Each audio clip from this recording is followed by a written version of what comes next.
In quiet Millbrook, an 84-year-old Korean War veteran was about to discover his vandalized car. What started as his morning routine took a shocking turn when he found "Old Man Go Home" spray-painted across his pristine Buick. Boston Blake wasn't your typical elderly neighbor. For decades, he had served his country and raised his Delta Force grandson, known for his unwavering dignity. When he encountered the hateful vandalism, he had no idea he was walking into a moment that would expose systematic elder abuse. Boston made one phone call that would lead to military intervention. What began as teenage rebellion would become community transformation. Millbrook would never be the same. Before we jump back in, tell us where you're tuning in from. And if this story touches you, make sure you're subscribed, because tomorrow I've saved something extra special for you. The sound of shattering glass from downstairs made Tyler Chen's jaw clench as he stared at his physics homework. The quadratic equations blurred on the page as his mother's voice rose to that familiar pitch, the one that meant she'd discovered. Another credit card statement, another business dinner that ran too late, another excuse from his father about why the family was falling apart. 17 years, David. 17 years of your promises. Tyler's pencil snapped in his grip. Through his bedroom window, he could see the Blake house across the street, its porch light casting a warm glow over the perfectly manicured lawn.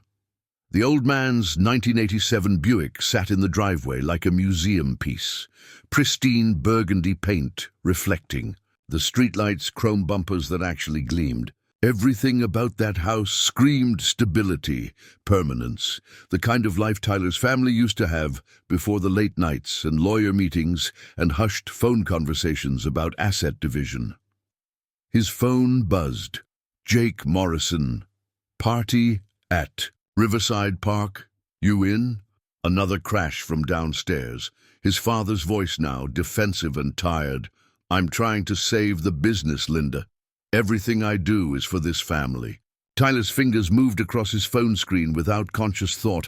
Pick me up in 20, bringing Sarah and Emma. The lie came easily when he texted the girls. Just a late-night drive, he said. Maybe some stargazing. Sarah Mitchell would come. She always did when her grandmother fell asleep early and the house got too quiet.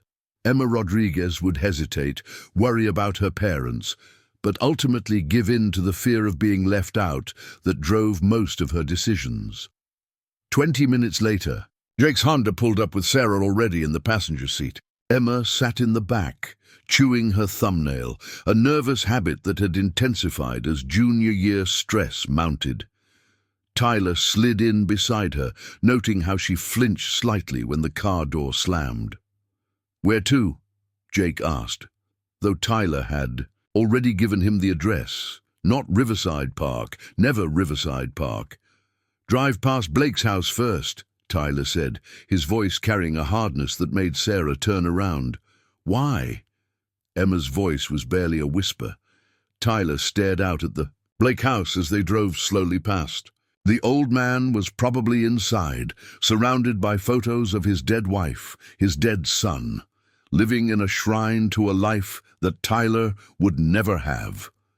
The perfect yard, the perfect car, the perfect image of what a man was supposed to build and maintain. "Tyler!" Sarah's voice carried a warning. "What are you thinking?" "I'm thinking," Tyler said slowly, "that some people need to understand they're not better than everyone else just because they keep their lawn mowed." Jake pulled over 3 houses down. The neighborhood was quiet except for the distant hum of air conditioners and the occasional dog bark, perfect suburban silence that felt like judgment to Tyler, like every house was watching his family fall apart and finding them wanting. "We should go to the park," Emma said, her voice tight with anxiety. "My parents think I'm studying at Sarah's. If they find out, they won't find out," Tyler cut her off, "unless you make them suspicious by acting weird." He was already getting out of the car, driven by an anger that had been building for months. Every morning, he watched Boston Blake emerge from his house at exactly 6:30 a.m., walk to the mailbox with military precision, inspect his property like he was still a soldier reporting for duty. The man had everything Tyler's father was losing: respect, stability, a legacy that meant something. Tyler don't. Sarah had followed him out of the car, but she stayed by the door, torn between loyalty and conscience. She knew Boston Blake in ways the others didn't. She'd watched him struggle with grocery bags, seen him sitting alone on his porch in the evenings, noticed how he sometimes forgot to close his garage door completely. Small signs of a man learning to live without the woman who'd shared his routines for 56 years. But Tyler was already walking toward the Buick, and Jake was following because Jake always followed. And Emma was coming too, because the fear of being left behind was stronger than the fear of getting caught. The spray paint can felt cold in Tyler's hand. He'd grabbed it from his father's garage, where it sat among the other projects his dad had started and abandoned. The irony wasn't lost on him as he shook the can, the ball bearing rattling like dice in a cup. "Old man, go home," appeared in jagged red letters across the driver's side door. Each letter felt like a small act of rebellion against the order and discipline that Boston Blake represented, against the standard Tyler's own family could no longer meet. Sarah held the second can without using it, watching as Jake dragged his keys across the pristine hood in long, deliberate scratches. The sound made Emma cover her ears, but she didn't walk away. She stood frozen, complicit in her inaction. "This is enough," Sarah whispered, but Tyler was already moving to the side mirror, his anger demanding more destruction. The mirror cracked with a satisfying snap, and then he was slashing the front tire with a knife he'd brought without really planning to use it. The hiss of escaping air sounded like a sigh, like the breath leaving a dying animal. Emma finally broke, stumbling toward the car with her hand over her mouth, but the damage was done. Tyler stood back, breathing hard, staring at the destruction that felt both satisfying and hollow. They drove home in silence, each lost in their own processing of what had just happened. Tyler felt the anger still burning in his chest, but underneath it was something else, a recognition that he'd crossed a line he couldn't uncross, done something that felt less like rebellion and more like becoming the kind of person he'd always despised.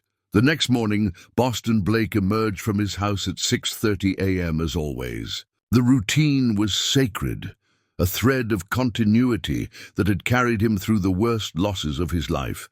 Martha used to tease him about his military precision, the way he inspected the property like he was still responsible for the safety of his platoon.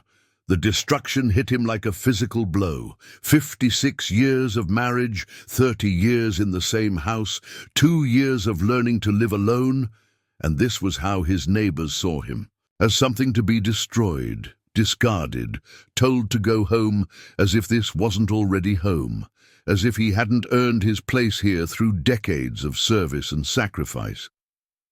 His hands trembled as he walked around the car, cataloguing the damage with the methodical thoroughness that military training had burned into his bones. Not random vandalism, targeted destruction. Someone had taken time with this, had wanted him to feel violated, diminished. The doorbell camera had captured everything. As Boston reviewed the footage on his phone, Tyler Chen's face came into clear focus, distorted by anger and spray paint fumes, but unmistakably recognizable. The boy from 3 doors down, the one whose parents' arguments had been growing louder and more frequent over the past months. Boston sat heavily on his front steps, the phone heavy in his arthritic hands. He could call the police, file a report, watch the juvenile justice system grind through its paces. He could let the neighborhood association handle it, turn it into a community issue with meetings and mediation. Or he could call Brock. The thought of his grandson brought a complex mix of pride and worry. Brock carried so much weight, the weight of family legacy, of military service, of being the last Blake to carry the name forward. Boston had raised him after Michael's death in Iraq, had taught him about duty and honor and protecting those who couldn't protect themselves. But this felt different, personal, like a test of everything he'd tried to build in this community, everything he'd tried to represent as a man who'd served his country and earned his peace. His finger hovered over Brock's contact number. One call would change everything, would bring down the full weight of military training and family loyalty on a 17-year-old boy who was probably just lashing out at a world that felt beyond his control. Boston looked at his ruined car, at the message spray-painted across the door. "Old man, go home," as if he had anywhere else to go, as if home was something you could be ordered to leave just because someone else decided you didn't belong. The phone rang once before he could change his mind. The phone rang once before he could change his mind. "Grandpa?" Brock's voice came through clear despite the distance, carrying that immediate alertness that came from years of military training. Even off duty, even in what should have been a moment of rest, he was ready. Boston stared at the red paint dripping down his car door, the words that felt like a judgment on everything he'd tried to build in this community. "Brock, I'm sorry to bother you." "You're never a bother." The response was instant, automatic, but Boston could hear the shift in his grandson's tone, the subtle tightening that meant Brock was already analyzing, already moving into protective mode. "What's wrong?" "It's probably nothing, just some kids acting up." Boston's voice carried decades of understatement, the military habit of minimizing problems until they could be properly assessed. But his hands were shaking as he touched the slash in his tire, and he knew Brock would hear what he wasn't saying. 300 miles away at Fort Bragg, Sergeant First Class Brock Bieber stood straighter in his barracks room, his free hand already reaching for his tactical gear out of pure instinct. "Tell me what happened." The story came out in fragments. The vandalism, the spray-painted message, the deliberate nature of the destruction. Boston tried to keep his voice steady, professional, but with each detail, he felt the violation anew. This wasn't just property damage. This was someone telling him he didn't belong in the community he'd called home for 3 decades. "I have the license plate," Boston added, almost as an afterthought. "Security footage, too. I recognized one of them. Tyler Chen lives 3 doors down. His parents are—" Boston paused, searching for diplomatic words. "Going through some difficulties." Brock's jaw tightened. He'd heard about the Chen family situation during his last visit, the arguments that carried across the neighborhood, the gradual deterioration of a marriage that had once seemed solid. But that didn't excuse targeting his grandfather, the man who'd raised him after his father's death, who'd taught him everything about honor and service and protecting those who couldn't protect themselves. "Have you called the police?" "Not yet." Boston's hesitation spoke volumes. "I wanted to talk to you first." The admission hung between them, carrying the weight of everything unsaid. Boston Blake had survived the Korean War, had buried his wife and his son, had maintained his dignity through losses that would have broken lesser men. For him to call for help meant this had cut deeper than simple vandalism. "I'll handle it," Brock said, and Boston could hear the finality in his voice. "Don't call anyone else yet. Give me a few hours." "Brock, I don't want you getting in trouble." "Over. You let me worry about that." There was steel in Brock's voice now, the sound of a man who'd made similar decisions in combat zones, who understood the difference between following rules and doing what was right. "I'll call you back." The line went dead, leaving Boston alone with his damaged car and the growing certainty that he'd just set something in motion that couldn't be stopped. At Fort Bragg, Brock stared at his phone for a long moment before moving. Into action. His grandfather wasn't just family, he was the foundation everything else was built on. The man who'd stepped up when Brock's father died in Iraq, who'd taught him that service meant protecting those who couldn't protect themselves, who'd shown him what strength looked like when it wasn't being used to intimidate or destroy. He was reaching for his laptop when a knock came at his door. "Bieber, my office, now!" Captain Lisa Torres's voice carried the kind of authority that didn't invite questions. Brock's mind raced as he followed his commanding officer down the hallway. Torres was fair, but thorough, the kind of leader who noticed everything and forgot nothing. If she was calling him in now, she'd already sensed something. "Close the door," Torres said, settling behind her desk with the focused intensity that had made her one of the youngest captains in special operations. "You've been distracted lately.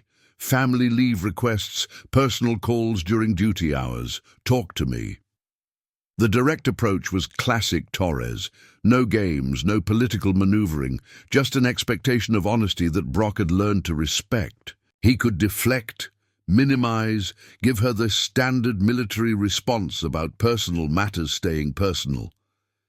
Instead, he told her everything.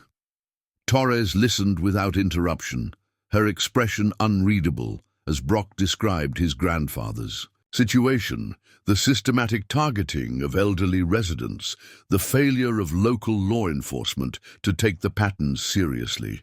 When he finished, she leaned back in her chair, considering. "So you want to take Delta Force operators into a civilian community to investigate teenage vandalism?" "That's not," Brock started, then stopped. Because that was exactly what he wanted to do, and they both knew it. "What I want," he said carefully, "is to protect a veteran who served his country honorably and deserves to live in peace. What I want is to understand why local authorities aren't taking seriously a pattern of elder abuse that's been going on for months." Torres was quiet for a long moment, studying files on her computer screen. "Millbrook, you said. Interesting. We've been looking for a location for next week's urban warfare training exercise. Small town, cooperative local government, minimal civilian disruption." The words hung in the air between them, loaded with possibility.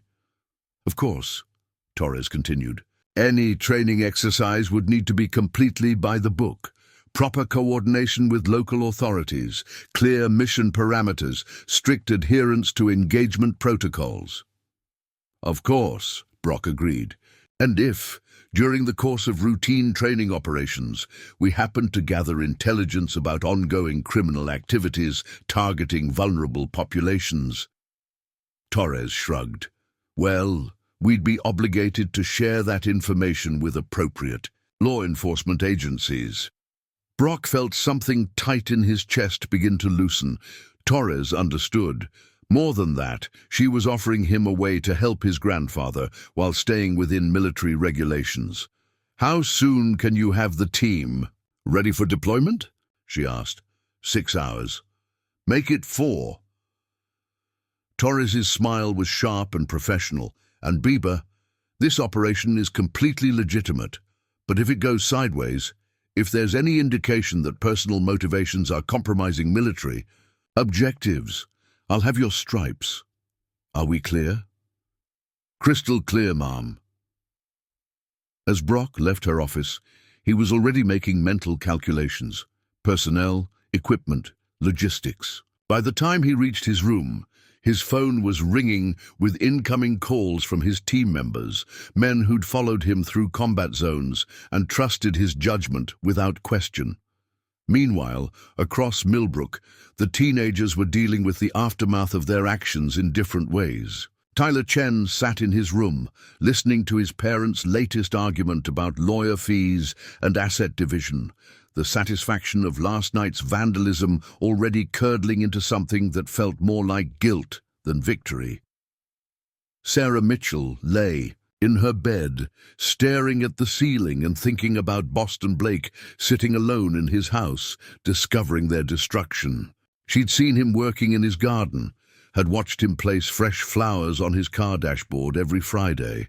the same flowers he'd probably brought to his wife's grave. Emma Rodriguez had spent the night throwing up, her parents attributing it to stress over upcoming college applications. She hadn't corrected them, hadn't mentioned the way Tyler's anger had felt infectious, dangerous, or how Jake's willingness to follow had made it seem normal to destroy something beautiful just because they could. And Jake Morrison was in his kitchen, staring at his parents over breakfast, wondering how to explain the sick feeling in his stomach that had nothing to do with what he'd eaten. None of them knew that Mrs. Eleanor Kim had already visited Boston that morning, carrying a manila folder full of documented incidents, other elderly residents targeted, other complaints that had been dismissed or ignored. They didn't know that. Detective Ray Brennan had just hung up on Mrs. Kim's call, adding her report to a stack of minor incidents that he'd investigate when time permitted. They had no idea that 4 hours away, military professionals were loading tactical equipment into unmarked vehicles, preparing for an operation that would transform their neighborhood prank into something none of them could have imagined. The only thing they knew for certain was that something had changed. The casual cruelty that had felt like rebellion in the darkness now felt like a weight pressing down on them, a choice that couldn't be taken back. Tyler's phone buzzed with a text from Jake. "You think the old man will call the cops?" Tyler stared at the message, remembering the look in Boston Blake's eyes in the security footage. Not anger, not rage, but something worse. Disappointment. The look of a man who'd expected better from his community and found himself wrong. "Probably," Tyler texted back, though he had no idea how wrong that simple assumption would prove to be.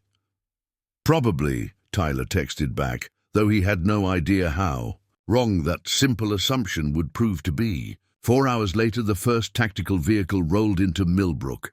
Mrs. Eleanor Kim was watering her roses when she noticed the black SUV moving slowly down Maple Street.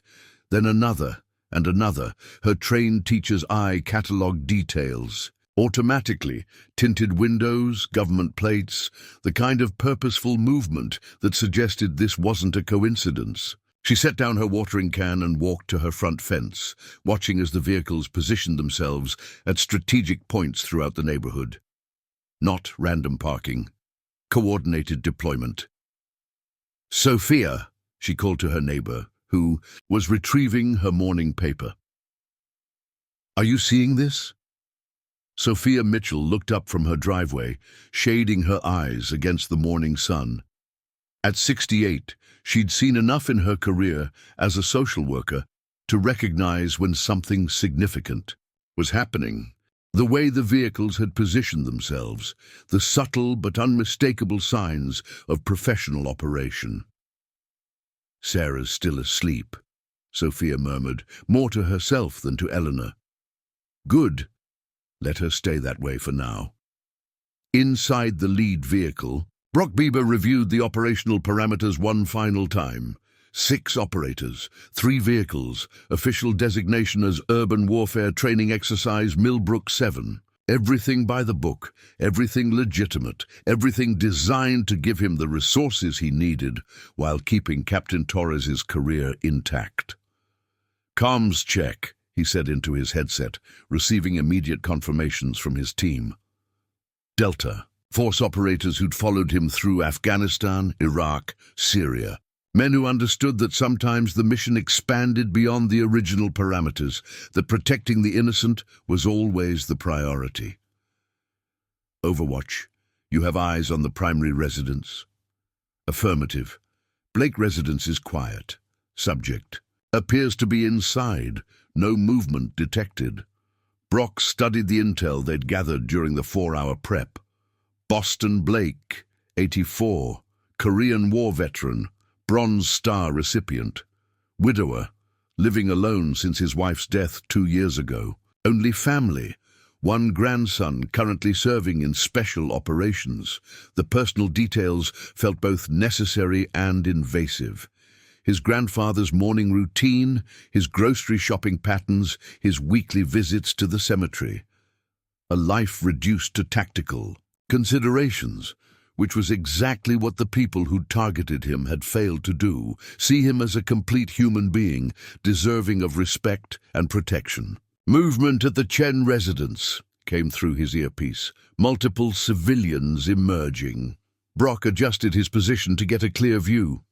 David Chen was backing his BMW out of the garage, his face set in the kind of grim concentration that spoke of another day, fighting to save a failing marriage and a struggling business. Tyler Chen stood at the front door in his school clothes, his posture carrying the defiant slouch that Brock recognized from his own teenage years.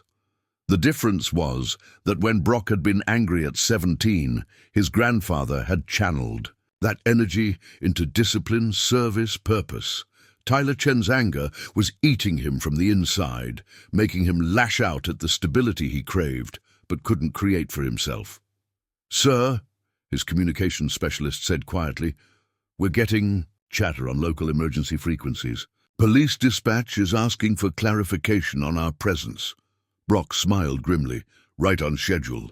Detective Ray Brennan would be getting a very uncomfortable phone call from his superiors right about now, demanding to know why federal military units were conducting operations in his jurisdiction without his knowledge. The truth was simpler than Brennan would ever realize. They'd followed proper protocols, filed the appropriate paperwork, requested permission for training exercises in unused municipal areas. The fact that those areas happened to include the street where elder abuse was being systematically ignored was simply a fortunate coincidence. "Boss," came another voice through his earpiece, "we've got a problem." Brock turned to see what his sniper had spotted. Civilians were emerging from houses now, drawn by the unusual activity. Neighbors talking over fences, phones coming out to record video. The kind of attention that could complicate their mission parameters, but it was too late to abort. Tyler Chen had just spotted the tactical vehicles, and even from 200 meters away, Brock could see the exact moment the teenager realized his harmless prank had consequences he hadn't anticipated. Tyler's face went white. He stepped back from his front door, his mind racing through possibilities. None of them good. Military vehicles didn't deploy for simple vandalism cases. Military vehicles didn't position themselves around neighborhoods unless something major was happening. His phone buzzed. "Jake. Dude, are you seeing this? Military everywhere. What the hell is going on?" Another text from Emma. "My mom is freaking out. She says federal agents are in the neighborhood. Tyler, what did we do?" And Sarah. "Tyler, please tell me this isn't about last night." But Tyler couldn't tell her that, because looking at the tactical deployment surrounding his neighborhood, he was beginning to understand that last night had been about more than spray paint and car keys. Last night had been about crossing a line he hadn't even known existed. Inside the Blake house, Boston sat at his kitchen table with a cup of coffee that had gone cold an hour ago. He'd been watching the vehicles arrive, recognizing the precision of their positioning, the professionalism of their operation. This was his grandson's work, no doubt about it. But it was bigger than he'd expected, more serious than he'd intended. When he'd made that phone call, his doorbell rang, and he opened it to find Mrs. Gim standing on his porch, her face a mixture of concern and curiosity. "Boston," she said without preamble, "I think we need to talk." She carried a manila folder, thick with documentation. "I've been keeping records," she continued as he invited her in. "Every incident, every complaint, every time the police dismissed our concerns as minor vandalism or kids being kids." Boston accepted the folder, his military training automatically cataloging the thorough documentation inside. Dates, times, descriptions of incidents. 8 different elderly residents targeted over 4 months. A clear pattern that any competent investigation should have identified. "Why didn't you show me this before?" he asked. "Because I hoped the authorities would handle it." Eleanor's voice carried the frustration of a lifetime educator, watching systems fail the people they were supposed to protect. Because I thought if I documented everything carefully enough, eventually someone would listen. Boston's phone rang. Brock's number. "Grandpa, I need you to stay inside for the next few hours. We're conducting a training exercise in the area, and I don't want any civilians getting caught in the crossfire." "Training exercise?" Boston's tone was dry. "In Millbrook?" "Completely legitimate," Brock assured him. "Urban warfare training, civilian interface protocols, community engagement procedures, all above board. And if you happen to gather intelligence about ongoing criminal activities during your training..." "Well," Brock's voice carried a hint of his grandfather's own dry humor, "we'd be obligated to share that with appropriate law enforcement agencies." Through his kitchen window, Boston could see more tactical vehicles arriving, their operators deploying with the kind of precision that came from years of combat experience. Overkill for teenage vandalism, certainly, but appropriate for a systematic campaign of elder abuse that local authorities had been ignoring. "Brock," he said quietly, "whatever you're planning, remember that these are just kids. Stupid kids, maybe, but still kids." "I remember being a stupid kid," Brock replied. "I also remember having a grandfather who taught me that actions have consequences and that protecting the innocent is worth whatever it costs." The line went dead, leaving Boston alone with Mrs. Kim and her documentation of institutional failure. Outside, the tactical deployment continued with military precision, and Boston found himself hoping that when this was over, everyone involved would learn something valuable about respect, responsibility, and the true cost of seemingly small acts of cruelty. In houses throughout the neighborhood, parents were getting phone calls from their children, demanding explanations for the military presence. But the only person who truly understood what was happening was Detective Ray Brennan, who was just receiving a very unpleasant call from his captain, demanding to know why federal military units had found it necessary to investigate crimes that his department had apparently been ignoring. The morning was about to get much more complicated for everyone involved. The morning was about to get much more complicated for everyone involved. Detective Ray Brennan's phone rang for the third time in 10 minutes as he pulled into Maple Street, his unmarked cruiser feeling suddenly inadequate among the tactical vehicles positioned throughout the neighborhood. 20 years of police work had taught him to read situations quickly, and this one screamed federal jurisdiction and career-ending embarrassment. "Brennan," he answered, knowing it would be his captain again. "Ray, I need you to explain to me why I'm getting calls from the mayor, the city attorney, and 3 different federal agencies about military operations in your sector." Captain Morrison's voice carried the kind of controlled fury that meant someone was about to have a very bad day. "I'm on scene now," Brennan said, watching as residents emerged from their houses, with phones raised, recording everything. Social media was probably already lighting up with speculation about terrorist threats, drug raids, immigration enforcement. "Give me 10 minutes to assess." "You've got 5. And Ray, if this is about those elder abuse reports that Mrs. Kim has been filing..." The line went dead, leaving Brennan with the sinking certainty that his habit of deprioritizing minor incidents was about to become a major problem. He'd buried those reports under paperwork and bureaucracy, telling himself he was managing limited resources efficiently. Elderly residents complaining about teenagers, property damage that insurance would cover, community disputes that usually resolved themselves. It had seemed reasonable to focus on more serious crimes. Now he was watching Delta Force operators conduct what appeared to be a coordinated tactical operation in response to his negligence. "Sir," one of the operators approached his vehicle, and Brennan recognized the bearing immediately. Special operations, combat veteran, the kind of soldier who'd seen action in places where mistakes got people killed. "Detective Brennan, I'm Sergeant First Class Bieber. I understand you're the investigating officer for this sector." The words carried weight that went beyond their surface meaning. Investigating officer. As if Brennan had actually been investigating anything instead of filing reports and hoping problems would solve themselves. "What exactly are you investigating, Sergeant?" Brennan asked, though he was beginning to suspect he already knew. "Systematic targeting of elderly residents, sir. Pattern of abuse that's been escalating over 4 months. Local intelligence suggests the perpetrators live in this immediate area." Local intelligence. Brennan felt his stomach drop as he realized what that meant.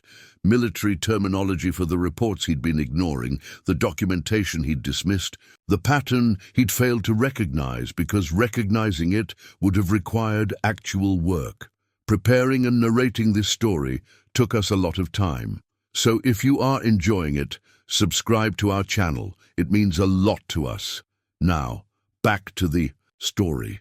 2 blocks away, David Chen's BMW pulled into his driveway as he returned from dropping Tyler at school. The sight that greeted him, tactical vehicles, armed operators, neighbors clustering in worried groups, made him sit in his car for a long moment, trying to process what he was seeing.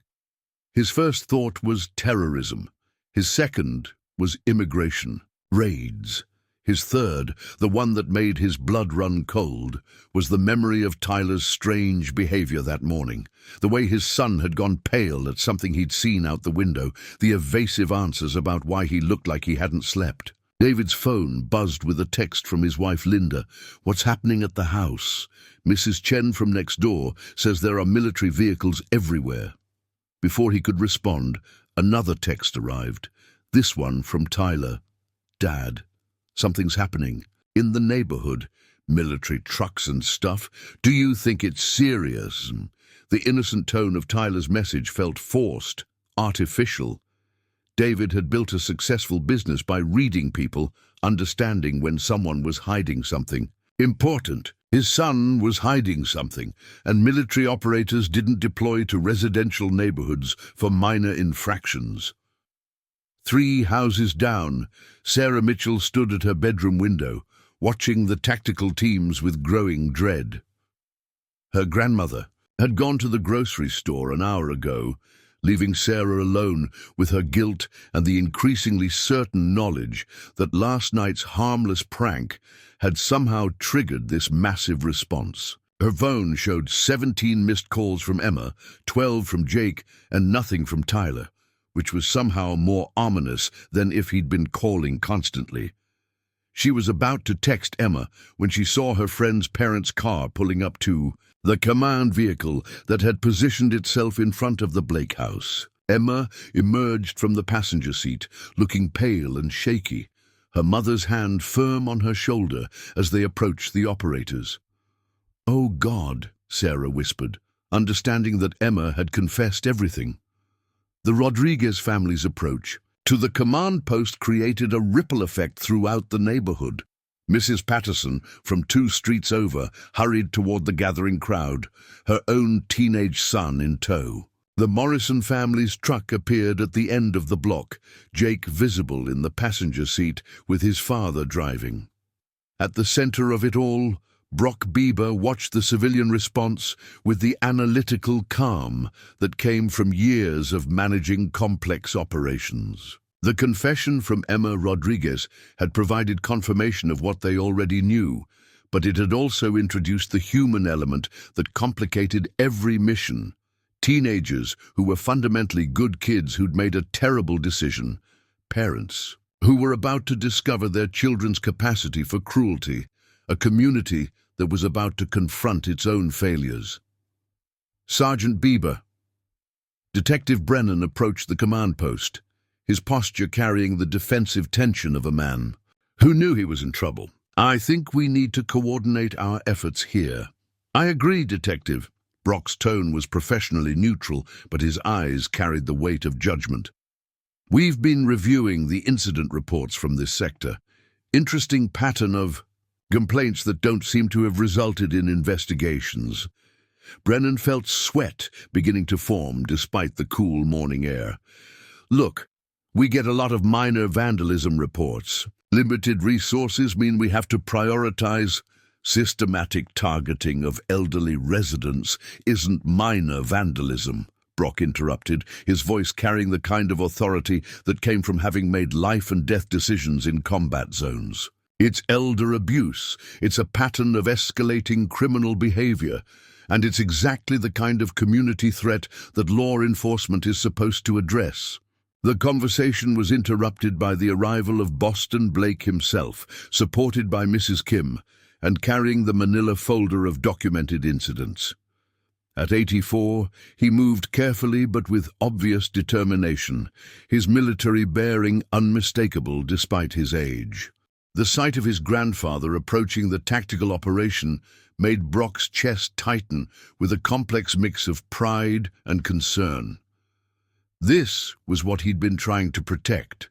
Not just Boston Blake the victim, but Boston Blake, the decorated veteran, who'd earned the right to live in peace, the man who'd raised him to understand the difference between service and revenge. "Grandpa," Brock said quietly as Boston reached the command post, "you should be inside." "Should be," Boston agreed, "but I figure if my car is the evidence, I ought to be part of the conversation." He turned to Detective Brennan with the kind of direct gaze that had probably intimidated subordinates during his military service. "Detective, I believe Mrs. Kim has some documentation you might find interesting." Eleanor Kim stepped forward, offering the manila folder with the dignity of a retired educator who'd spent decades dealing with institutional failures. 4 months of reports, Detective. 8 separate incidents targeting elderly residents, all dismissed as minor vandalism. Brennan accepted the folder, with hands that trembled slightly. He didn't need to read it to know what it contained. Evidence of systematic negligence, documentation of his failure to protect the most vulnerable members of his community. "Look," he said, his voice carrying the defensive tone of a man whose career was circling the drain. "We get hundreds of reports every month. We have to prioritize based on severity, available resources." "The severity," Boston Blake interrupted, his voice carrying the quiet authority that had made him an effective leader during the Korean War, "is that someone decided elderly residents don't deserve protection. The severity is that a pattern of abuse was allowed to continue because investigating it would have been inconvenient." Around them, the crowd of neighbors and family members was growing larger. Phones recorded everything, social media posts spread the news beyond Millbrook, and in the center of it all, 4 teenagers were about to learn that actions had consequences far beyond anything they'd imagined when they decided to spray paint an elderly veteran's car. Tyler Chen's phone buzzed with a text from his father. "Come home now, we need to talk." The military precision of the operation, the serious faces of the adults gathered around the command post, the way his friends' families were arriving with expressions of grim determination, all of it pointed to a single, unavoidable conclusion. Their harmless prank had started a war they had no idea how to fight. Their harmless prank had started a war they had no idea how to fight. Tyler's hands shook as he read his father's text for the 3rd time, each word carrying the weight of consequences he'd never considered. The walk home from school had taken 20 minutes longer than usual, as he'd tried to process the sight of military vehicles positioned throughout his neighborhood, like pieces on a chessboard he didn't understand how to play. David Chen stood in his living room, staring out the window at the tactical operation unfolding across the street. The manila folder Mrs. Kim had shown him contained documentation that made his stomach turn. 4 months of systematic targeting, 8 elderly residents, a pattern of escalating abuse that his own son had apparently been part of. The front door opened with Tyler's key, and David turned to face the teenager, who suddenly looked much younger than his 17 years. Gone was the defiant slouch, the practiced indifference that had characterized their interactions for months. In its place was raw fear and the dawning understanding that some mistakes couldn't be undone with apologies. "Dad, I can explain." "Can you?" David's voice carried a weariness that went beyond the divorce proceedings, beyond the business pressures, beyond everything that had been consuming his attention, while his son had been learning to channel anger into cruelty. Can you explain why federal investigators are treating our neighborhood like a crime scene? Can you explain why Mrs. Kim has documentation of abuse targeting people old enough to be your great-grandparents? Tyler's rehearsed explanations died in his throat. The words he'd been practicing. It was just a prank. We didn't mean any harm. Everyone does stuff like this. Sounded pathetic even in his own mind when confronted with the military precision of the response outside their window. It wasn't supposed to be like this, Tyler whispered, the admission tearing out of him like a physical wound. It was just, he has everything perfect, you know, his house, his car, his life, and we're falling apart, and Mom's crying every night, and you're never here, and it just felt like destroying someone else's life would make ours better. David's voice cracked with the realization of his own failures. Like an 84-year-old veteran deserved to pay for my mistakes as a husband and father. The words hung between them, carrying the weight of truth that neither had been willing to acknowledge until now. David saw himself clearly for the first time in months, a man so consumed with saving his business and fighting his failing marriage that he'd abandoned his most important responsibility, raising his son to be better than the anger and disappointment that had driven both their recent choices. 2 houses away, Emma Rodriguez sat in her family's kitchen across from parents, whose disappointment felt like a physical presence in the room. Her mother's tears had stopped an hour ago, replaced by the kind of focused intensity that came from a woman who'd spent 20 years building a reputation as one of the city's most respected pediatric nurses, only to discover her daughter had been targeting elderly residents for sport. "Mija," her father said quietly, his voice carrying the controlled pain of a man who'd immigrated to this country believing in its promise of opportunity and dignity for those who worked hard and followed the rules. "Help me understand how the daughter we raised could participate in something like this." Emma's explanation came in broken fragments. Peer pressure, the need to belong, the fear of being left out that had driven her to compromise values she'd been taught since childhood. But even as she spoke, she understood how inadequate those reasons sounded when weighed against the systematic targeting of vulnerable elderly residents. "I knew it was wrong," she whispered, the admission burning her throat. "I knew Mr. Blake was struggling since his wife died. I've seen him at the grocery store, buying single portions of everything, looking lost in the aisles, and I still participated."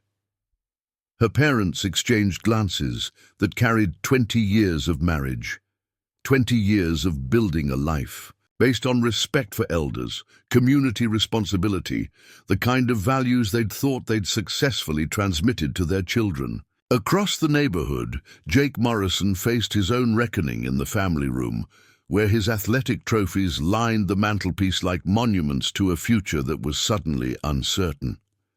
His parents sat across from him, their faces carrying the particular devastation of discovering that their honor roll student, their star athlete, their son who'd received preliminary interest from 3 Division I colleges, had been systematically targeting elderly residents.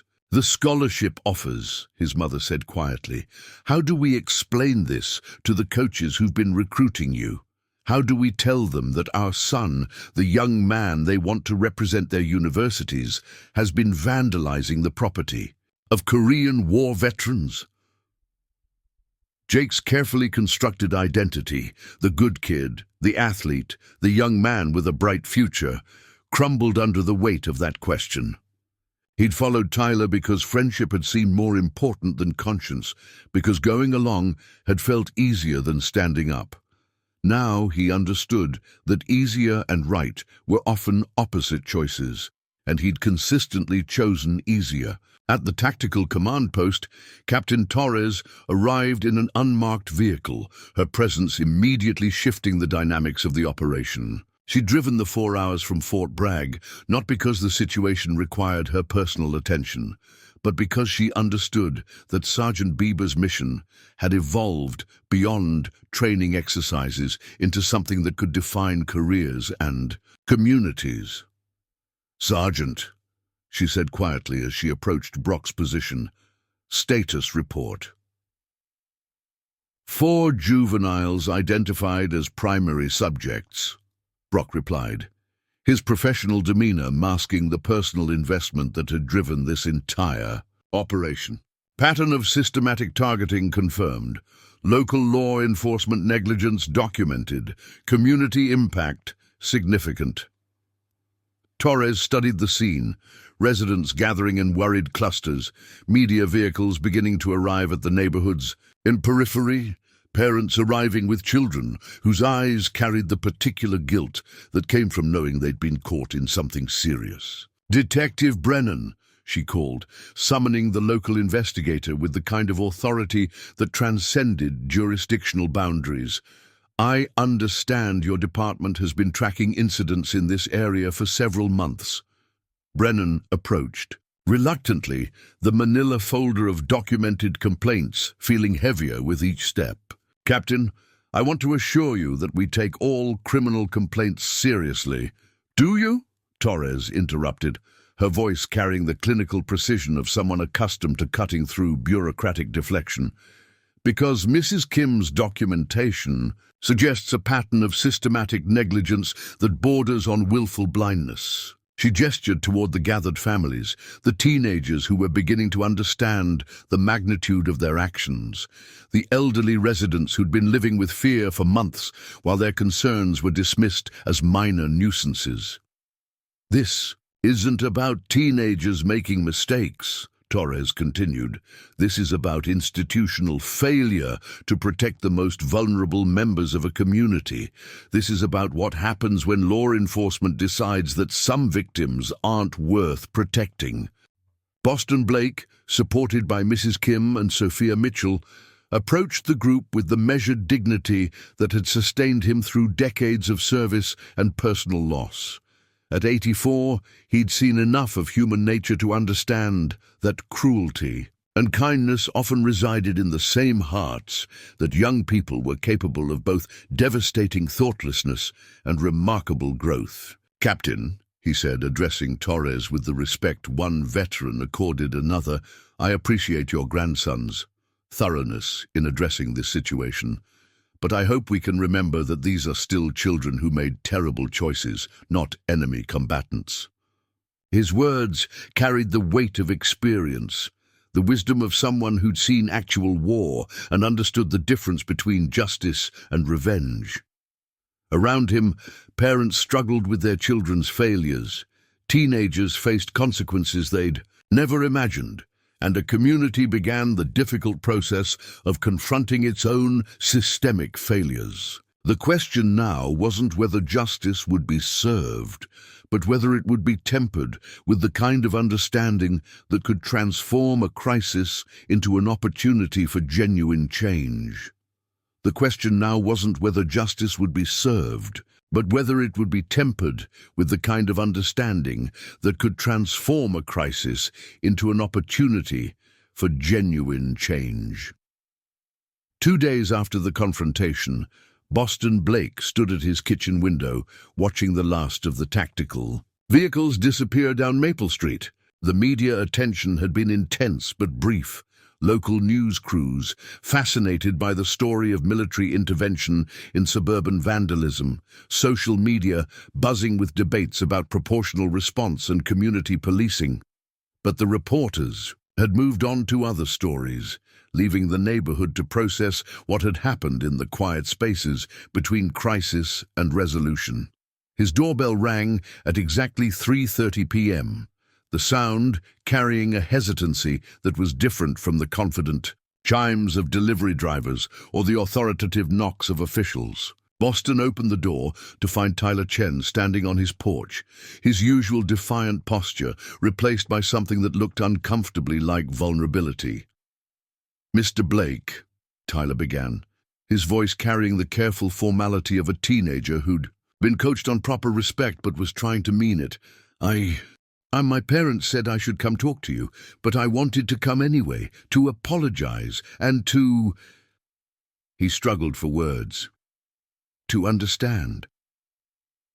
Boston studied the young man's face, seeing past the surface bravado to the confusion and pain underneath. 70 years of experience had taught him to recognize when someone was genuinely reaching for something better than their worst impulses. "Come in," Boston said simply. "Coffee?" Tyler nodded, though Boston suspected the teenager had probably never drunk coffee in a social setting, never sat across from an adult who wasn't lecturing him about grades or behavior, or the disappointment he'd caused his family. The kitchen was exactly what Tyler had expected from observing the house from across the street. Immaculately clean, precisely organized, everything in its designated place. But there were details he hadn't anticipated. Photos covering every available surface, showing a life spanning decades. A young soldier in Korea, the same man decades later with a woman whose smile seemed to light up every picture she appeared in. A son in military dress uniform, and later the same son with his own family, including a young boy who was clearly Brock. "That's Martha," Boston said, following Tyler's gaze to a wedding photo where a young couple stared at each other with the kind of intensity that suggested they understood they were promising forever. 56 years of marriage. She died 2 years ago this October. Tyler accepted the coffee with hands that trembled slightly, not from caffeine need, but from the growing realization that he'd vandalized the car of someone with an actual life. Actual relationships, actual losses that dwarfed anything Tyler had experienced in his 17 years. "I didn't know," Tyler said quietly, then caught himself. "I mean, I knew she'd died. Sarah mentioned it, but I didn't really know." "Tell me about your family," Boston said, settling across from Tyler with the patience of someone who'd learned that understanding required listening more than talking. The story came out slowly, reluctantly. The divorce proceedings that had started amicably but devolved into battles over money, custody, the division of a life that had once seemed solid. David Chen's increasing absence as his business struggled, Linda Chen's growing bitterness as she realized her marriage had become a transaction rather than a partnership. Tyler caught in the middle, watching everything he'd believed about family stability crumble while pretending he didn't care. "You targeted my car because it represented something you wanted," Boston observed. "Stability, order, the kind of life where things stay maintained and cared for." Tyler nodded, tears threatening despite his attempts to maintain composure. "It felt like you had everything perfect, and we had nothing. It felt unfair." "Fair," Boston repeated thoughtfully. "I lost my wife after 56 years of marriage. I lost my son in Iraq when he was 35 years old, leaving behind a 15-year-old boy who'd already lost his mother. I've buried most of my friends, watched my body fail in ways that make simple tasks feel like military operations. Does that sound fair to you?" The question hung between them. Not accusatory, but genuinely curious, as if Boston was honestly interested in Tyler's assessment of cosmic justice. "No," Tyler whispered, "it doesn't." "Fairness," Boston continued, "isn't something the world owes us.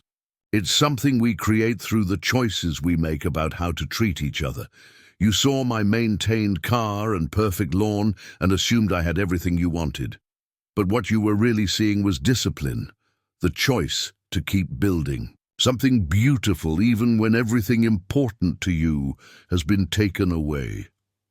That afternoon, Sarah Mitchell found herself walking across the street with a grocery bag, responding to her grandmother's gentle suggestion that Boston might appreciate some company. She'd been dreading this moment since the confrontation, knowing that facing him meant confronting the full reality of what they'd done.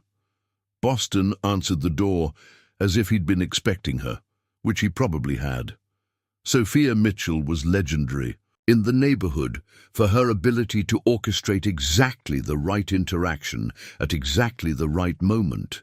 "Sarah," he said warmly, "your grandmother sends help whether I need it or not. She thinks you're too proud to ask for what you actually need," Sarah replied, surprising herself with her directness. "She's probably right." Boston accepted. "The groceries," with a slight smile.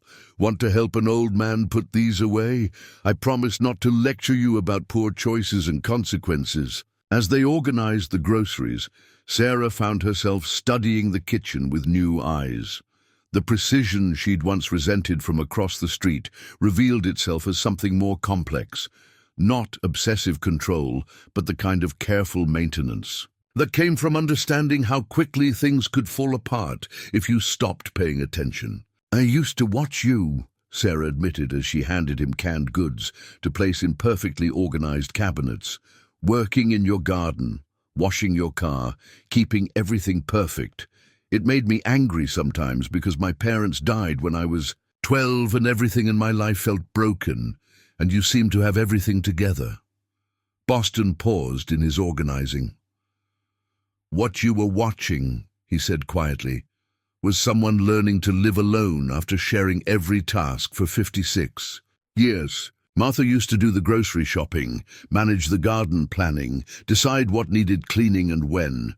Everything you saw as perfection was actually me trying to remember how to take care of myself."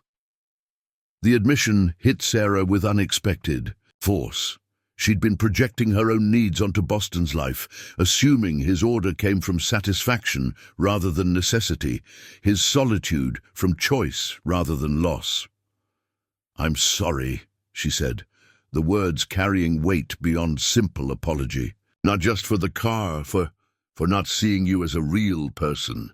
"Real people," Boston replied, "are always more complicated than they appear from across the street.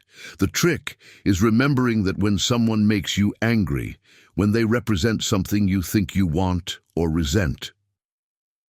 Later that week, Emma Rodriguez appeared at Boston's door with a notebook and the kind of nervous energy that suggested she'd been rehearsing this conversation.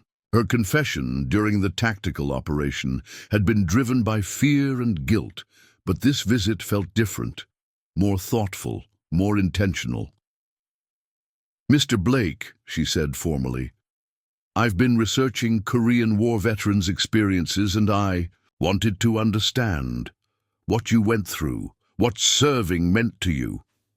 Boston invited her in, recognizing the genuine curiosity that went beyond guilt or obligation.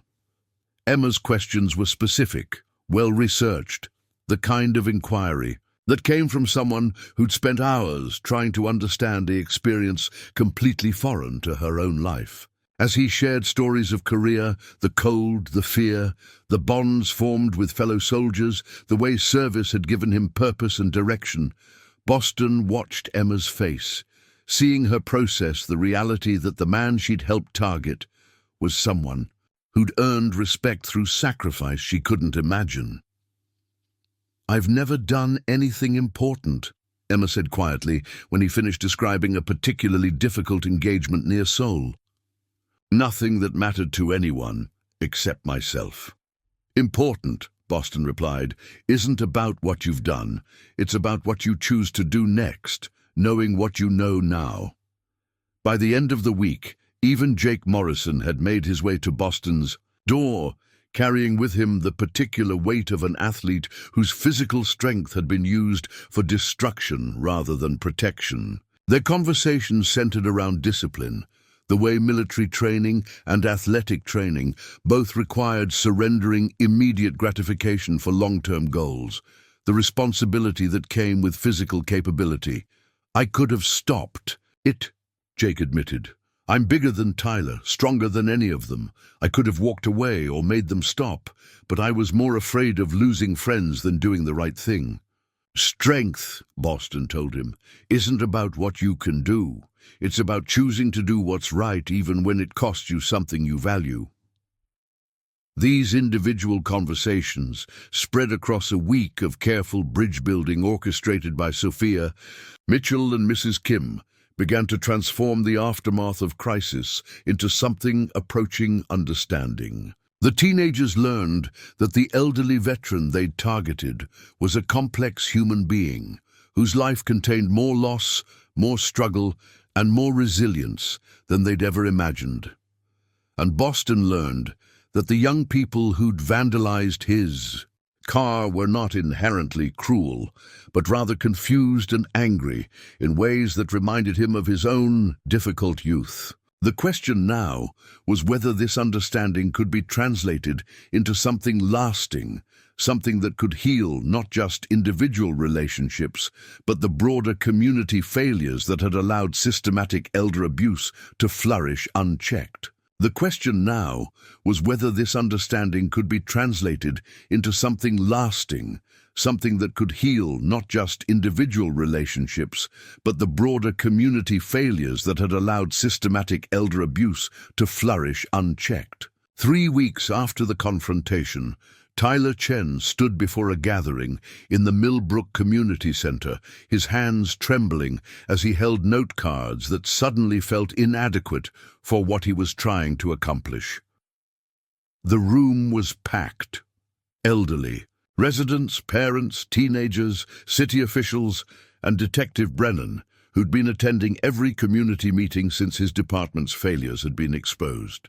"I want to start," Tyler began, his voice cracking slightly, "by saying that everything we did was wrong, but I also want you to know that Mr. Blake, Boston, taught me something important about the difference between saying sorry and making amends."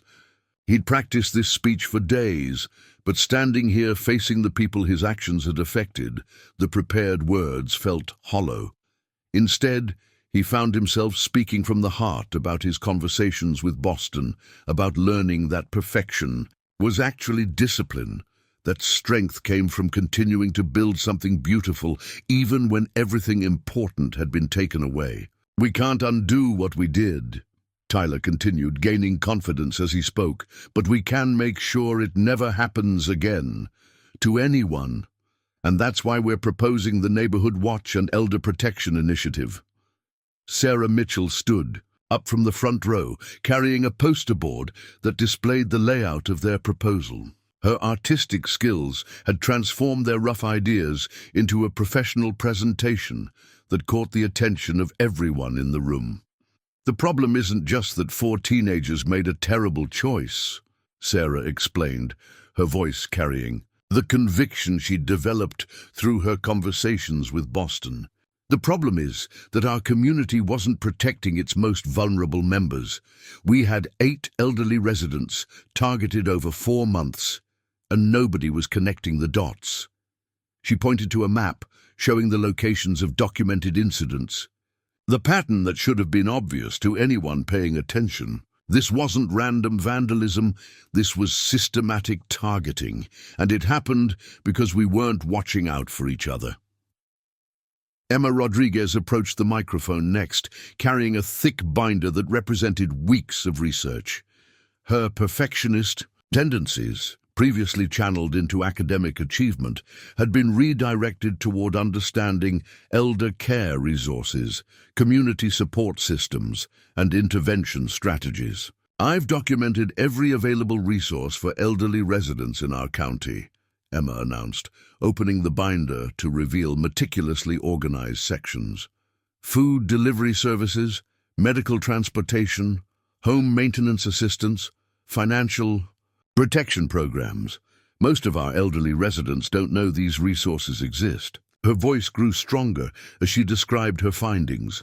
Gaps in communication, duplicated services in some areas and none in others. A system that required navigation skills many elderly residents didn't possess. "We're proposing a comprehensive resource guide, updated quarterly, delivered to every household with residents over 65.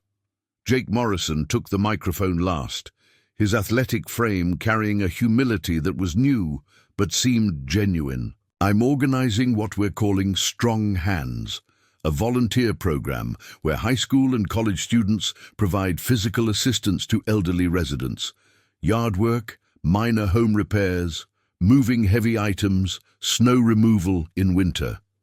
He gestured toward a group of his teammates who'd volunteered to participate. We're working with Mr. Brennan, Detective Brennan, to create background check procedures and supervision protocols. This isn't just about community service hours. This is about building real relationships between generations. Detective Brennan stood to address the room, his face carrying the weight of professional embarrassment and genuine commitment to change.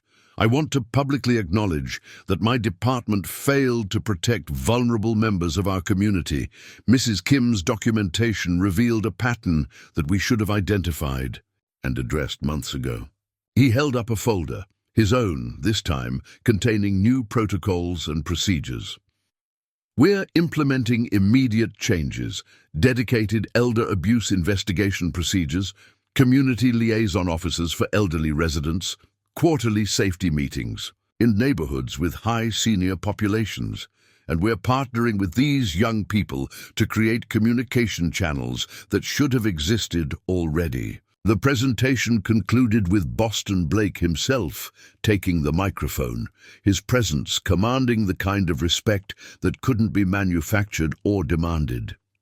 At 84, he moved carefully but purposefully, carrying himself with the dignity of someone who'd earned the right to speak about second chances and community responsibility. 67 years ago, Boston began, his voice carrying clearly through the room, I was a 19-year-old soldier in Korea, scared out of my mind and making mistakes that could have gotten people killed.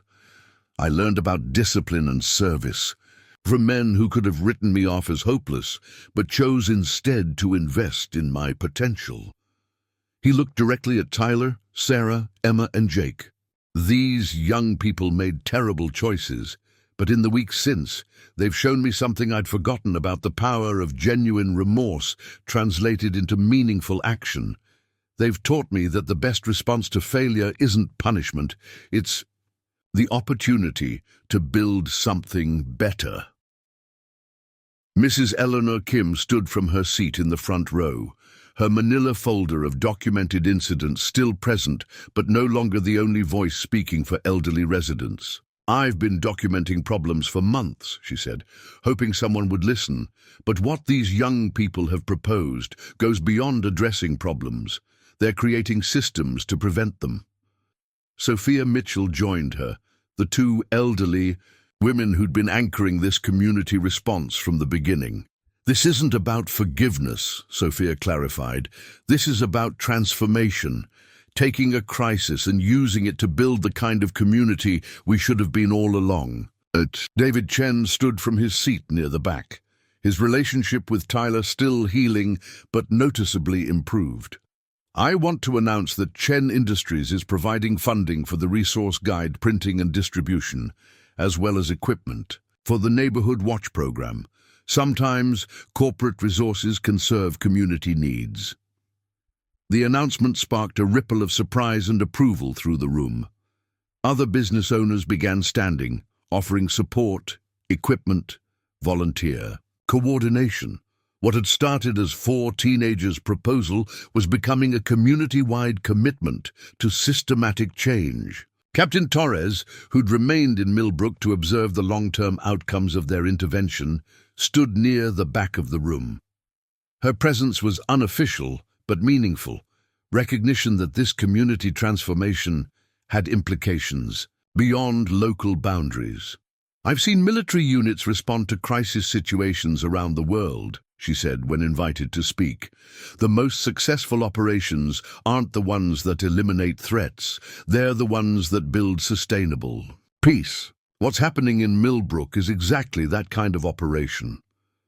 As the meeting concluded, with committee sign-ups and volunteer coordination, the 4 teenagers found themselves surrounded by elderly residents who wanted to participate. Parents, who'd moved beyond disappointment to support, community leaders who saw opportunity in crisis. Tyler looked around the room, seeing Mrs. Kim explaining her documentation system to Detective Brennan, watching Jake demonstrate proper lifting techniques to elderly volunteers, observing Sarah sketch ideas for neighborhood watch signs, while Emma organized resource information into accessible formats. 3 weeks ago, they'd been angry teenagers lashing out at a symbol of stability they couldn't create in their own lives. Tonight, they were community organizers building the kind of intergenerational connections that could sustain positive change long after the crisis that sparked it had been forgotten. The transformation felt almost miraculous, except that Boston Blake had taught them that miracles were usually just discipline and service applied consistently over time. They'd learned that making amends meant more than apologizing. It meant building something better than what had been destroyed. The transformation felt almost miraculous, except that Boston Blake had taught them that miracles were usually just discipline and service, applied consistently over time.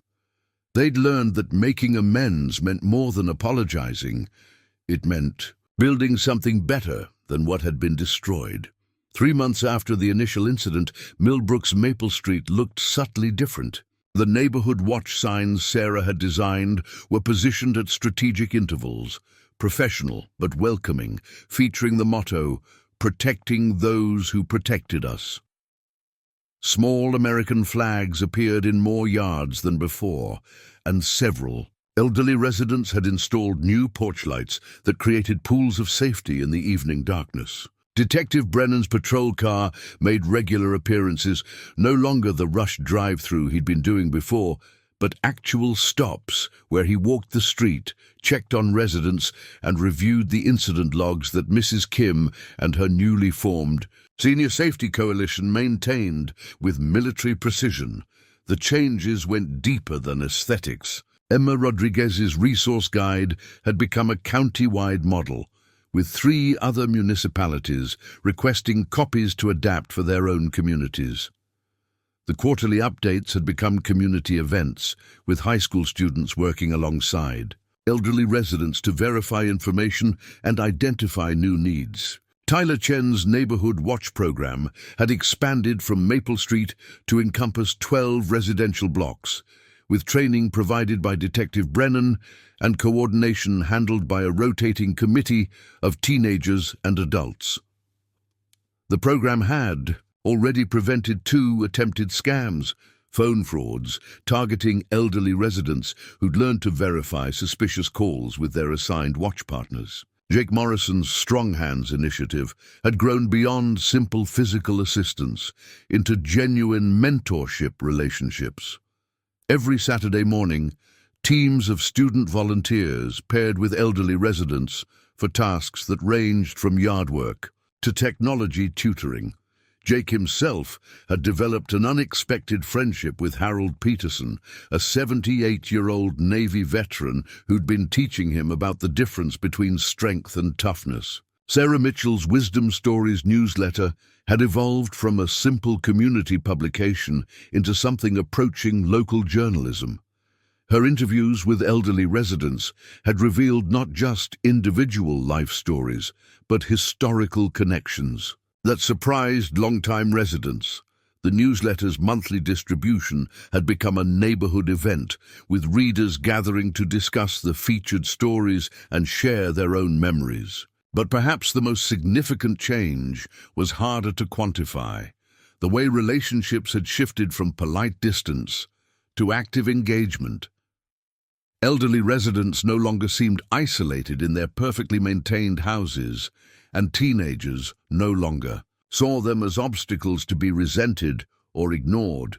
This progress was on full display during the community barbecue that Boston Blake hosted in his backyard, the first major social event he'd organized since Martha's death. The idea had emerged gradually from his individual conversations with the teenagers, his growing friendship with Mrs. Kim and Sophia Mitchell, and his recognition that healing required celebration as much as work.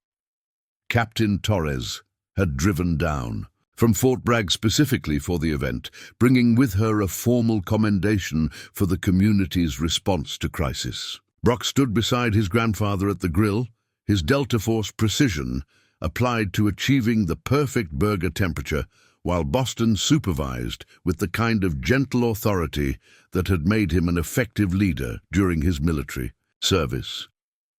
"You know," Brock said quietly as he flipped burgers with professional efficiency, "when I organized that tactical response, I wasn't sure it would lead to anything positive.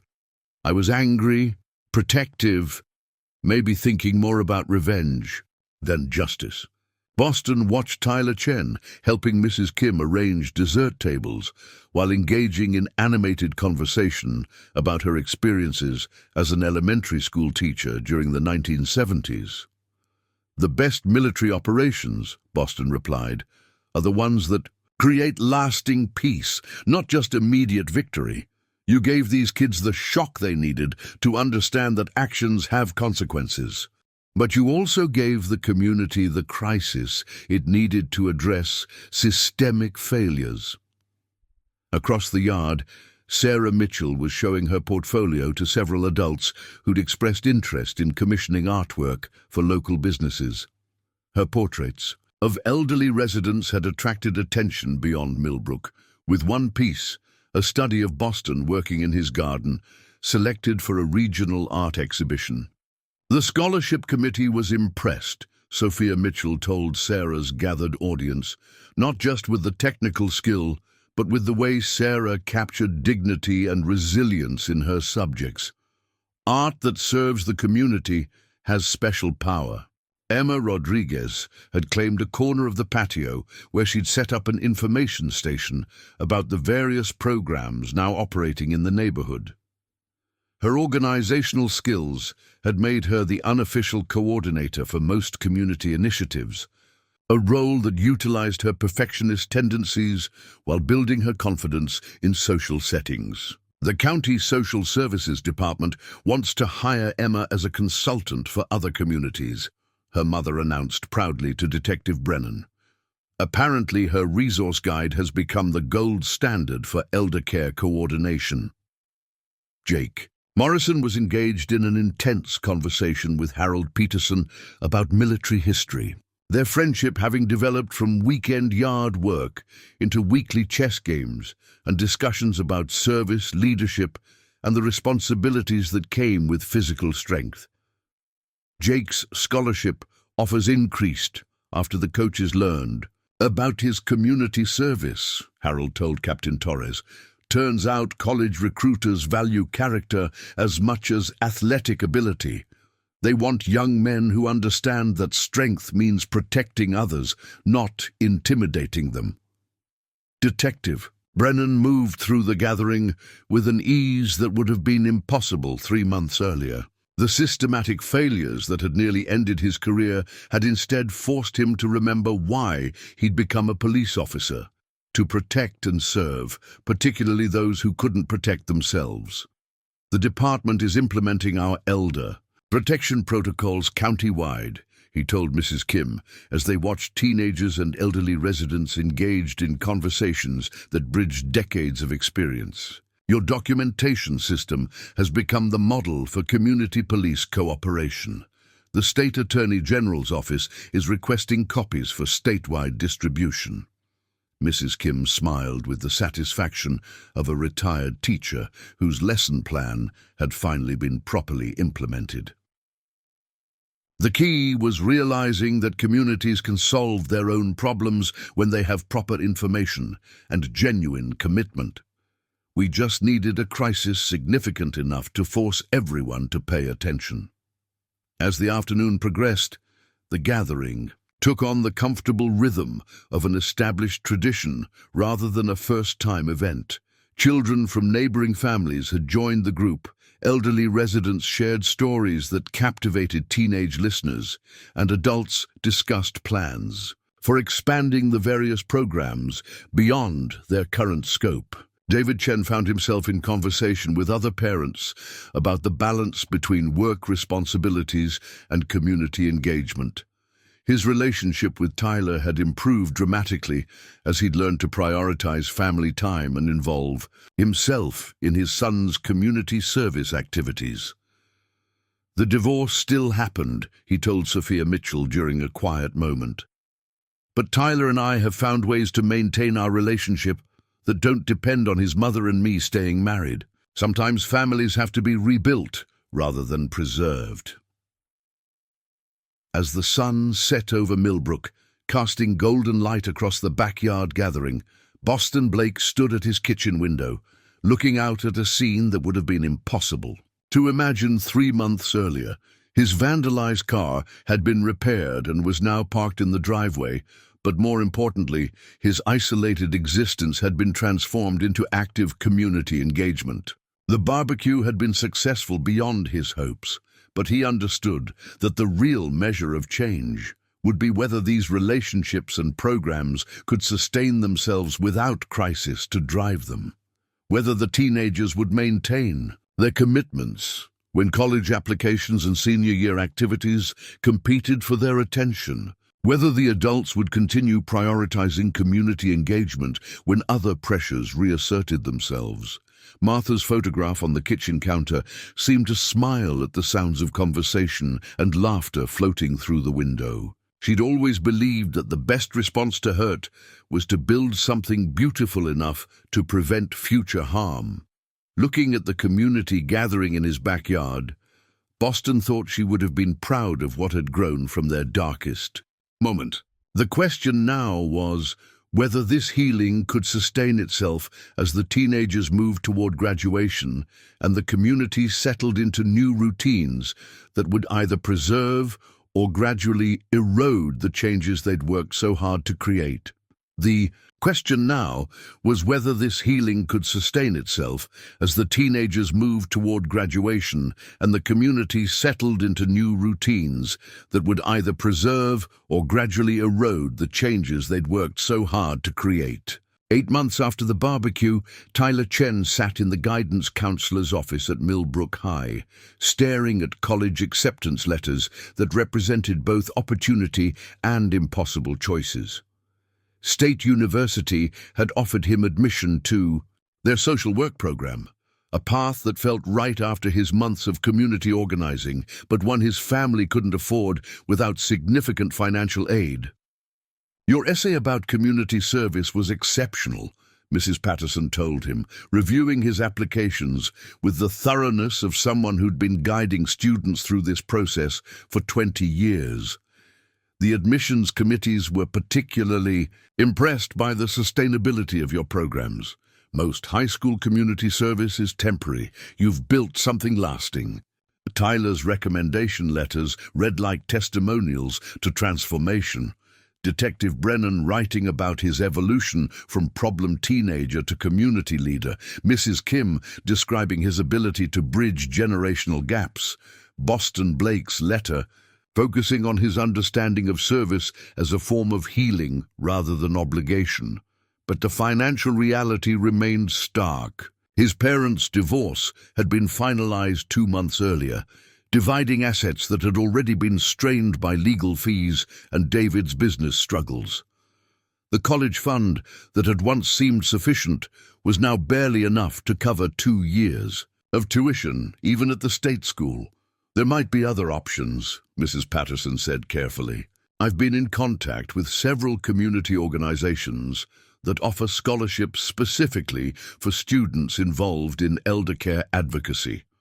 Your work with the Neighborhood Watch program and resource coordination has attracted attention beyond Millbrook."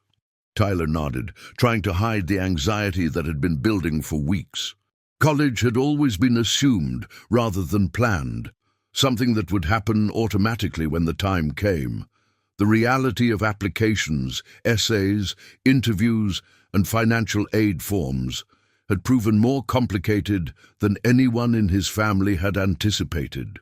His phone buzzed with a text from Sarah, "Emergency meeting at Boston's. Something about his health." The message sent a chill through Tyler that had nothing to do with the October weather. Boston had seemed fine at their weekly planning meeting. Just 3 days earlier, reviewing winter preparations for the Neighborhood Watch program and discussing expansion plans for the resource guide. But he'd been moving more slowly lately, and Tyler had noticed him using his cane more frequently during their Saturday visits. 3 blocks away, Sarah Mitchell packed her art supplies with hands that trembled slightly as she processed the implications of the full scholarship offer she'd received from the State Arts Academy. The opportunity represented everything she'd dreamed of: professional training, access to resources and mentors that could transform her talent into a genuine career, the chance to move beyond small-town limitations.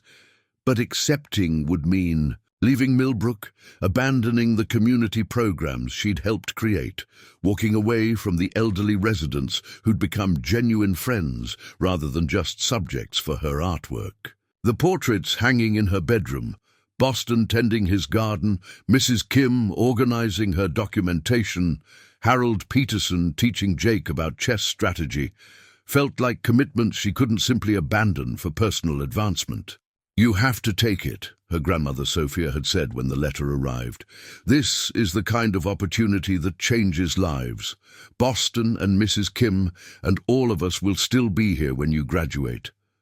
But Sarah understood what her grandmother couldn't, that communities were fragile things, held together by individual commitments that could be broken by too many people choosing personal advancement over collective responsibility.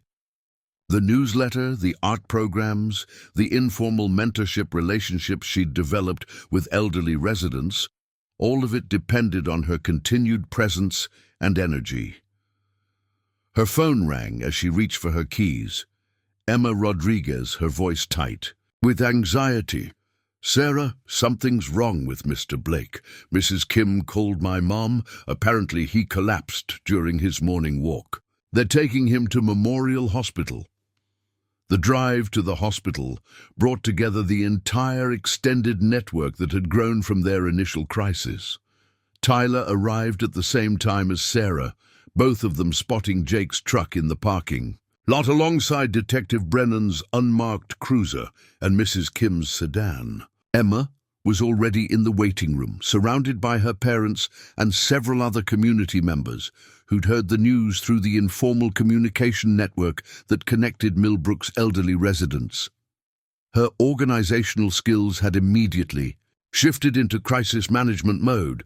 She'd already contacted Brock, confirmed Boston's insurance information, and begun coordinating with hospital staff about visiting procedures. "He's stable," she reported as Tyler and Sarah joined the group. "Exhaustion and dehydration, possibly a minor cardiac event. They're running tests, but the doctor said it's not immediately life-threatening." Jake Morrison arrived 20 minutes later, having driven directly from football practice with Harold Peterson, whose concern for Boston had overcome his usual reluctance to leave his house for medical settings. The sight of the elderly Navy veteran using his walker to navigate the hospital corridors drove home the reality that the community they'd worked to protect was also aging, facing health challenges that couldn't be solved through neighborhood watch programs or resource guides. "He's been pushing himself too hard," Mrs. Kim said quietly, her voice carrying the authority of someone who'd been observing Boston's daily routines for months. The community programs, the mentoring activities, the planning meetings, he's been trying to do everything as if he's running out of time.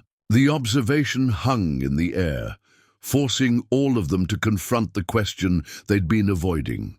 What happened to their community initiatives when the elderly residents who'd inspired them were no longer able to participate? How did programs built around intergenerational relationships survive the inevitable losses that came with age?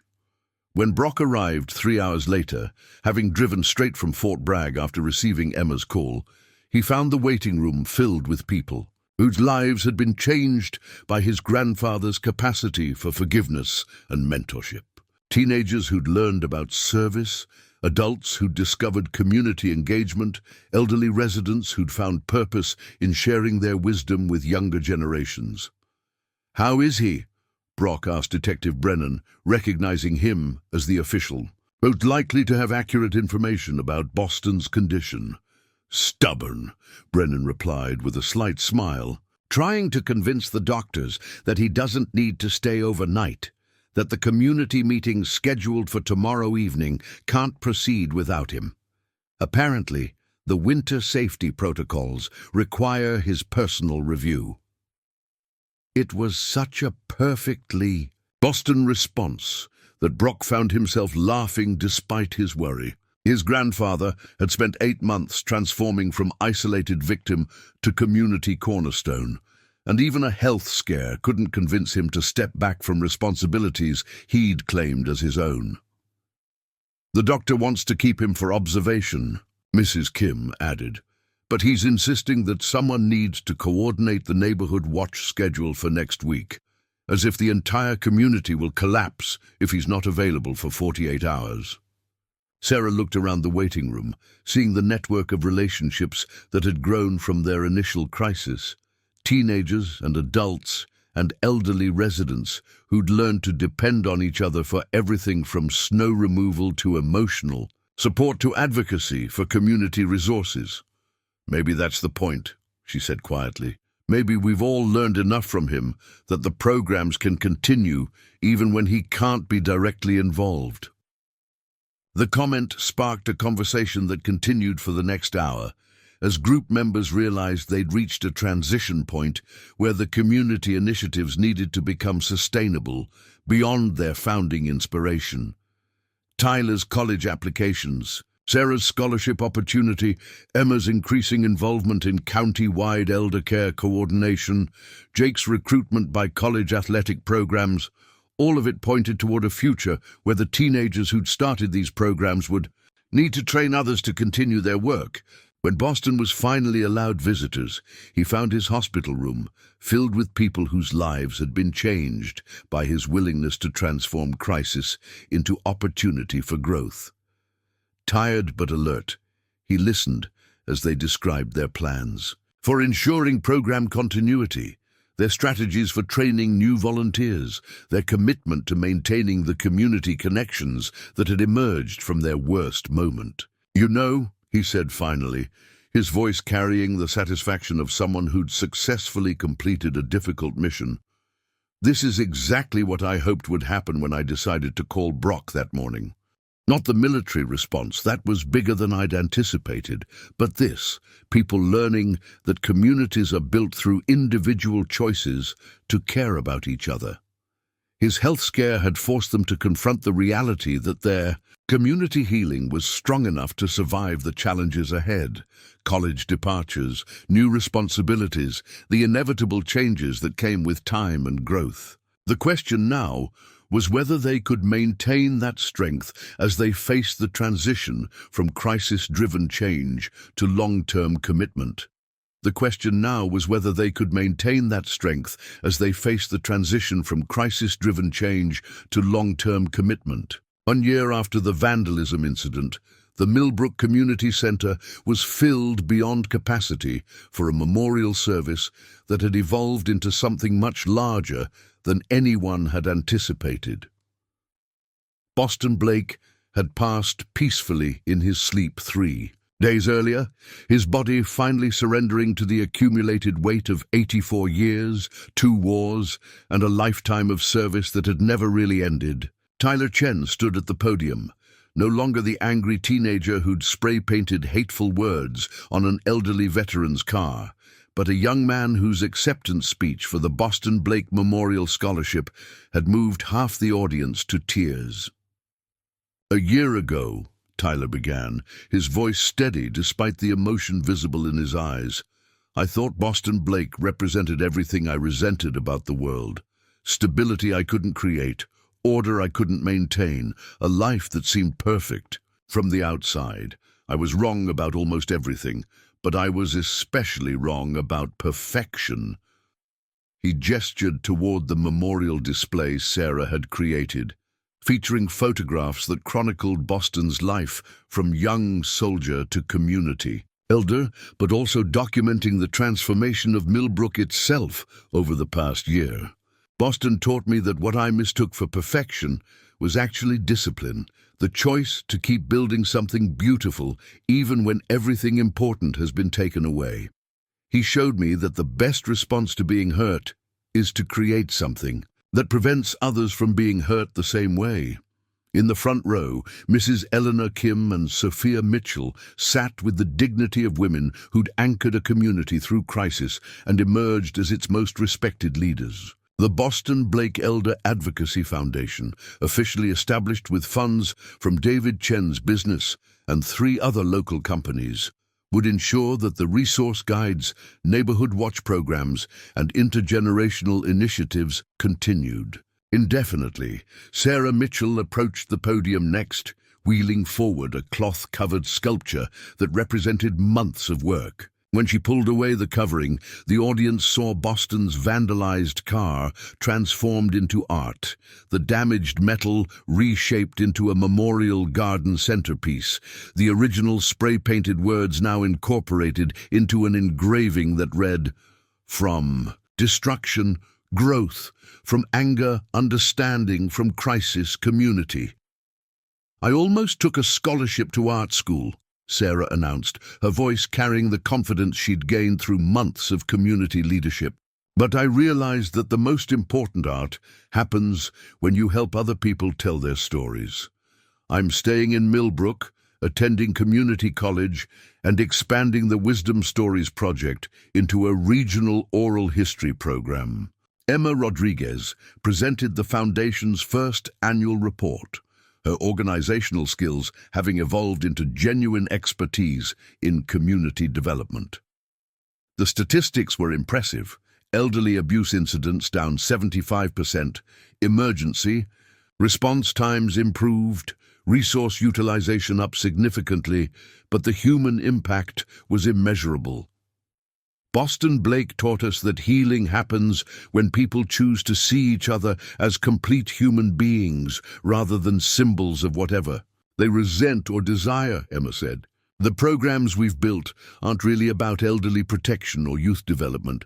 They're about creating a community where everyone's story matters." Jake Morrison, now committed to a college with both strong academics and athletics, had organized a Veterans Honor Guard that included his ROTC unit and several elderly veterans from surrounding communities. The ceremony's military precision would have made Boston proud, but it was the diversity of the participants, teenagers and elderly residents, military veterans and civilian volunteers, that represented his true legacy. Detective Brennan presented the official crime statistics that documented Millbrook's transformation from a community that ignored systematic abuse to one that had become a model for elder protection. The new protocols developed in response to the crisis had been adopted county-wide, and Brennan himself had been promoted to head the new Community Safety Division. But the most moving moment came when Brock Bieber, recently retired from active duty to return to Millbrook as the Foundation's director, shared his grandfather's final words to him. "He told me," Brock said, his voice carrying the controlled emotion of a soldier honoring a fallen comrade, "that the best military operations are the ones that create lasting peace, not just immediate victory. That sometimes protecting people means giving them the tools to protect themselves." Brock gestured toward the teenagers whose transformation had inspired an entire community. "Tyler's studying social work and will return to Millbrook as a community organizer. Sarah's documenting elderly residents' stories for the County Historical Society. Emma's implementing elder care coordination programs in 12 other communities. Jake's majoring in education and plans to develop youth leadership programs." The service concluded with the burial of a time capsule containing stories from both elderly residents and young people about their transformative year. Children from the elementary school had contributed drawings of their grandparents.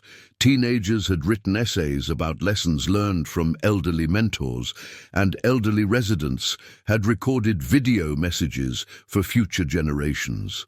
As the crowd Dispersed, the four teenagers, now young adults, stood together at Boston's gravesite, processing the reality that their worst moment had somehow produced their community's finest achievement.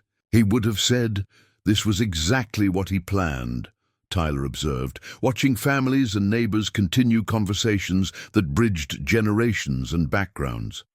"Maybe it was," Sarah replied, thinking about the patience Boston had shown. During their individual conversations, the way he'd guided them toward understanding rather than simply demanding apologies. The afternoon sun cast long shadows across the cemetery, and in the distance, Millbrook continued its daily rhythms, elderly residents tending gardens with teenage volunteers, neighborhood watch patrols checking on vulnerable neighbors, community meetings planning new initiatives.